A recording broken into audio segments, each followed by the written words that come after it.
Biot-Savart's law. Today we are going to discuss how to calculate the magnetic field when current flows through a conductor. Einstein discovered that an amount of the current flowing through the conductor produces magnetic field.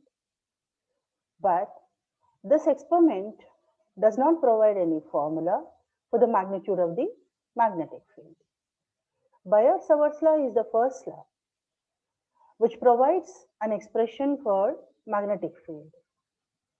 So for that, how to explain this Biot-Savart's law, how to calculate the magnetic field due to the current carrying conductor, we consider a long conductor, just like a curved conductor. So this is the long conductor, and through this conductor, an amount of the current is flowing upward direction. Direction of the current is upward from bottom to top here on the page. And magnitude of the current is I amperes of the current flows through this conductor. Now, according to Einstein experiment, here we have magnetic field around this conductor. So we have to calculate the magnetic field due to the whole conductor. But now we calculate the magnetic field due to a small element within this conductor. It means the total length of the conductor is divided into small elements of equal elements, and first we calculate the magnetic field due to that small element, and then by integrating that value we can have the total magnetic field by this whole conductor. So for that we consider a small element here. This is the small element.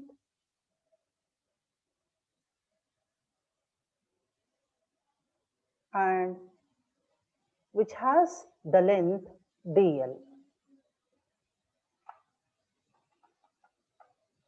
dl is the length of the small element.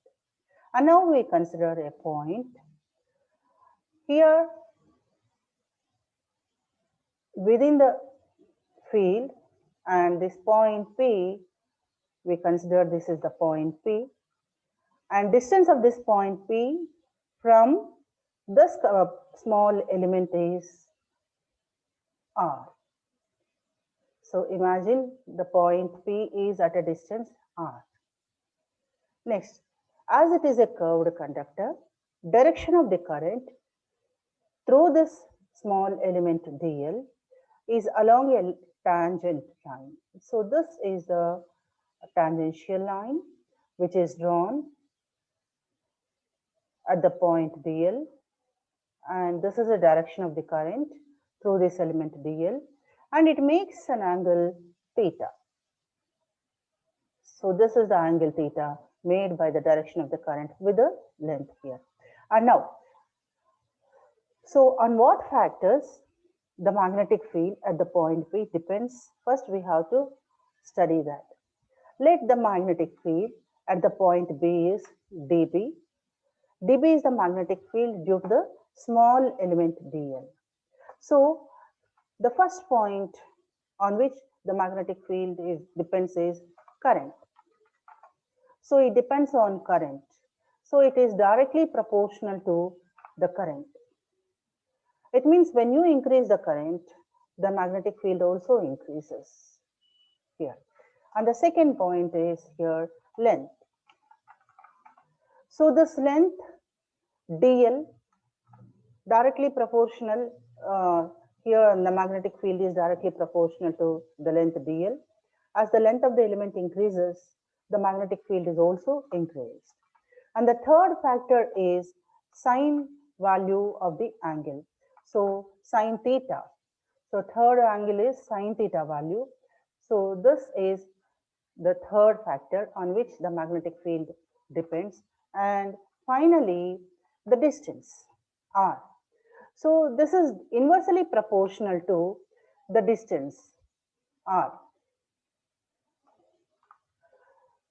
The magnetic field is inversely proportional square of the distance 1 by r square here. So these are the four factors on which the magnetic field of due to the small element depends.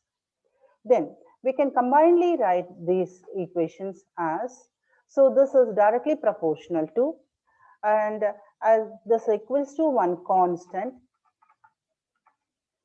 multiplied by I, amount of the current, dl, length, and sine theta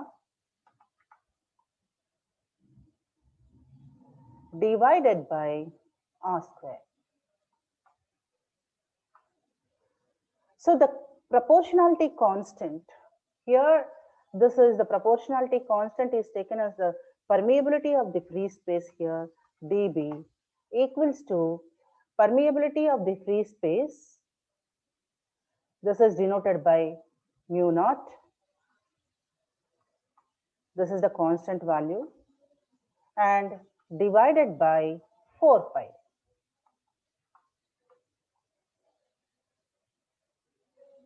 So this is the value of the constant.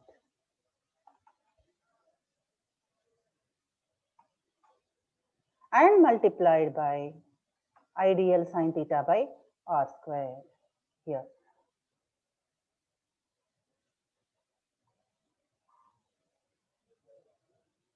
So these are the 4 factors on which the magnetic field depends. Mu naught by 4 pi ideal sine theta divided by r square.